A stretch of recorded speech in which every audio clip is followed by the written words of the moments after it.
नमस्कार दोस्तों, मैं एक्सम चंद्रशेखर उगले अपना अपना share share market YouTube channel पे स्वागत करता हूं। हम देखेंगे कुछ स्टॉक स्विंग ट्रेडिंग के लिए कोई बाय और सेल का रिकमेंडेशन नहीं, ओनली फॉर एजुकेशन पर्पज से स्टॉक लेते वक्त क्या क्या किन चीजों पे ध्यान देना चाहिए और किन चीजों पे नजरअंदाज करना चाहिए, इन चीजों के बारे में हम देखेंगे। और इससे कि आपको खुद डिसीजन लेने में मदद मिलेगी। तो यहाँ पे हम देखेंगे जुबिलेंट फूडवर्क्स, ये कंज्यूमर से रिलेटेड है। फूडवर्क मिड कैप कंपनी है। यहाँ पे उनका देखो 38,000 का कैपिटल है, तो अच्छा है, कैपिटल भी अच्छा है। 1 ईयर का रिटर्न्स देखना बेहद जरूरी। 1 ईयर का रिटर्न्स अगर हम याद देखते तो 25% है।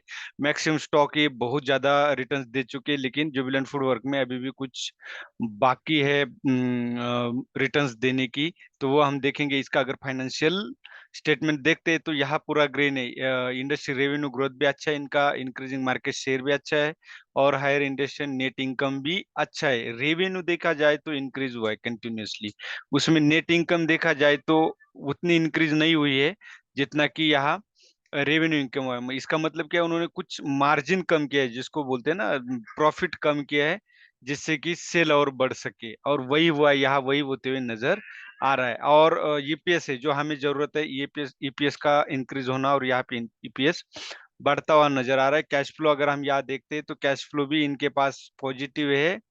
पीर कंपैरिजन में देखोगे तो जुबिलेंट फूड वर्क, जिसका पी सबसे कम है बाकी के कंपैरिजन में, तो ये भी ठीक है।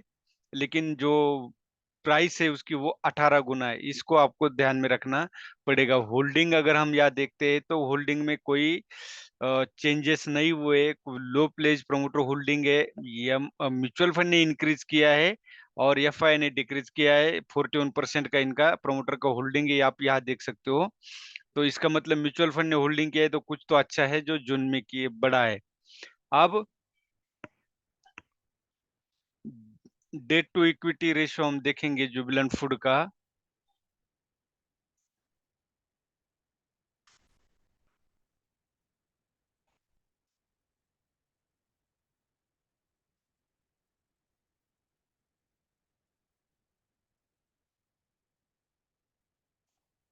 यहाँ पे अगर आप देखोगे तो 0.9 है, जो 1 से कम होना चाहिए, तो यहाँ 1 से कम नजर आ रहा है।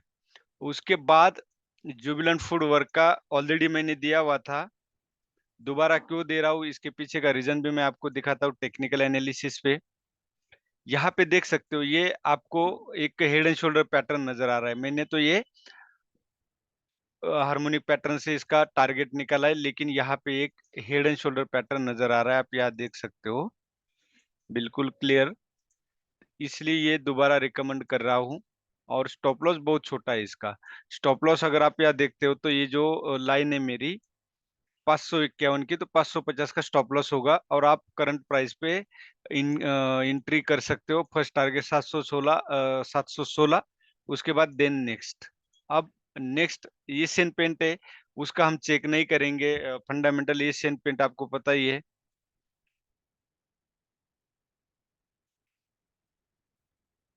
एशियन पेंट, ये देखो बहुत कंसोलिडेशन दिया है मार्केट ने जब से कोरोना के बाद। आप देखोगे एक मूवमेंट के बाद ये पूरा कंसोलिडेशन में दिया। बड़ी कंपनी है, पेंट फील्ड में सबसे नामी गिरामी कंपनी है। तो यहाँ पे अगर आप यहाँ देखते हो, यहाँ एंट्री करते हो 3028 के ऊपर, मैंने बोला है 84 है, ठीक है, 50-60 पॉइंट अप साइड गया हुआ है।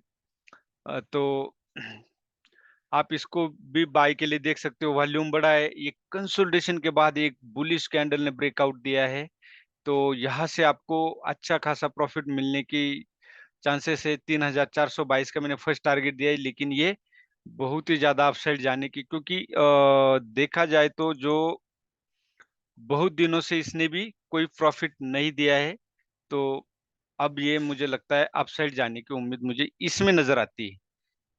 सेकंड है बर्जर पेंट।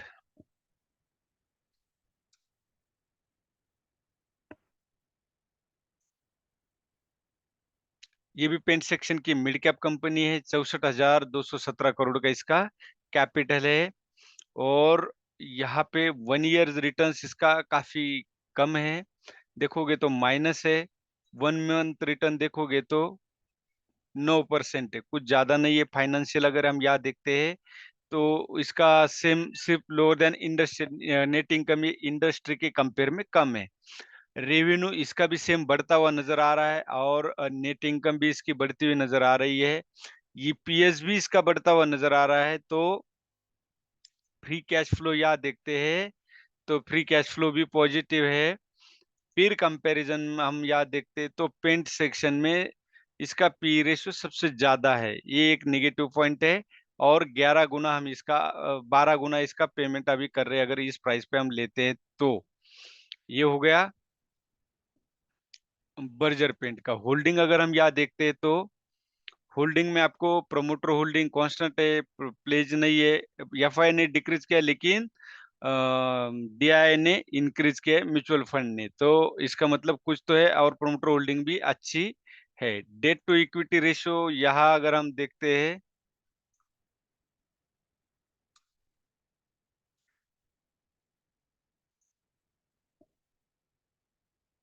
तो डेट टू इक्विटी रेशियो 0.058 है, वो बहुत कम है।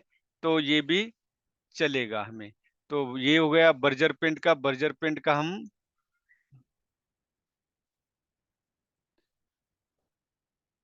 टेक्निकल एनालिसिस देखेंगे। तो बर्जर पेंट ऑलरेडी मैंने दिया है। यहाँ पे अगर आप देखोगे तो डबल बॉटम बनाया हुआ है, और इसके बाद आप इसको 516 के ऊपर लेना था, ये 554 गया है।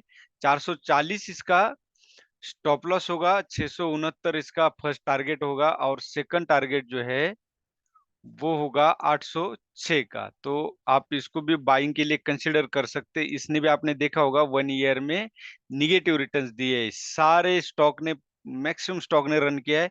हम वही स्टॉक ढूंढेंगे जिसमें रिटर्न्स नहीं मिला है 1 साल में, और कंपनी भी अच्छी हो। तो ये हो गया बर्जर पेंट का। अब हम देखेंगे कंसाई नेरोलेक।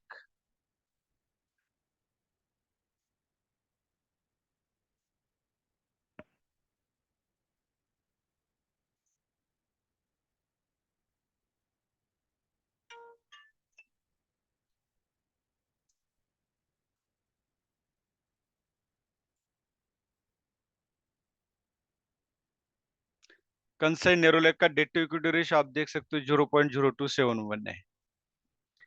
अब इसका 1 ईयर रिटर्न्स आप देखोगे माइनस है, ये भी माइनस है। अब ये है स्मॉल स्मॉल कैप कंपनी है। पी रेशियो इसका 36 है। प्राइस टू बुक रेशियो 4 है। प्राइस टू बुक रेशियो क्या होता है? प्राइस टू बुक रेशियो वो होता है जो ये बताता है कि आप कितना 4 गुना पे कर रहे हो। अगर ये लॉस में जाती कंपनी क्लोज होती है तो आपको पैसे देने की नौबत आई तो आपको कितना मिलेगा? तो 4.40 से कम मिलेगा। मतलब उतना माइनस करो, ये 4 गुना, 4 गुना पेमेंट आपको कम मिलेगा। अब फाइनेंशियल, फाइनेंशियल में यहाँ देख सकते हो आप इंडस्ट्री रेवेन्यू ग्रोथ लोअर है, डिक्रीजिंग मार्केट शेयर है, लेकिन नेट इनकम इंडस्ट्री से ज्यादा है। यहाँ रेवेन्यू रेवेन्यू आप देख सकते हो या बढ़ते हुए नजर आ रहा है। इसका मतलब इसका बिजनेस मॉडल ठीक चल रहा है, लेकिन इन्होंने ट्रेलिंग 12 मंथ कम दिखाई है, थोड़ा रिस्की नजर आ रहा है।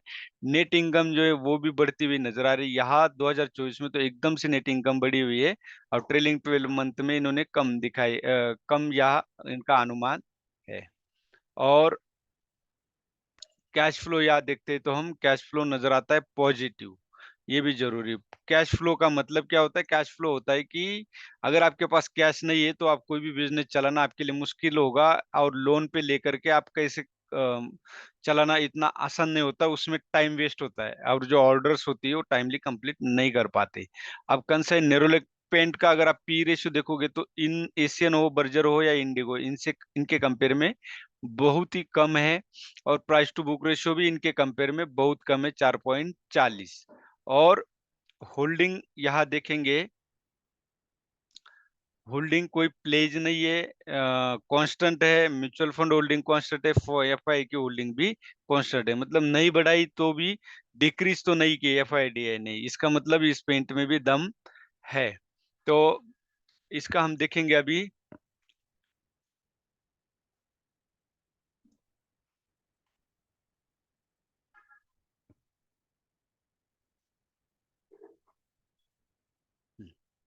कंसर्न एरो लेग ये देख सकते हो, ये भी कंसोलिडेशन के बाद यहाँ डबल बॉटम ट्रिपल बॉटम बनाया हुआ है।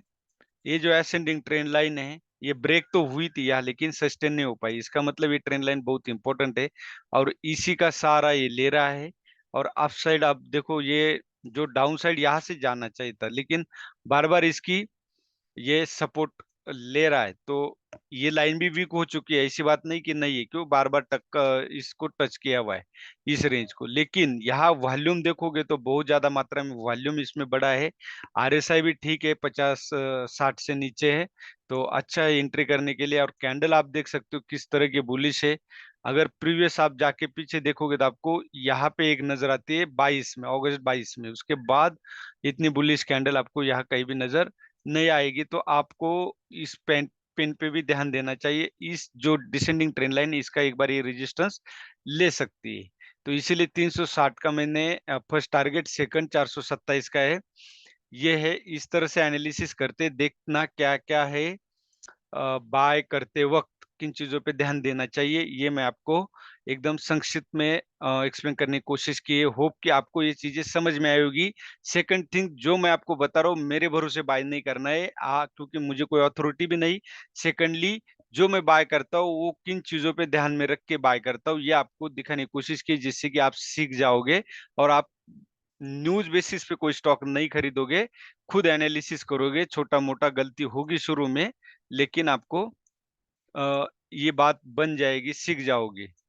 वीडियो अच्छा लगे तो लाइक शेयर और सब्सक्राइब जरूर कीजिए। धन्यवाद। जय हिंद, जय भारत।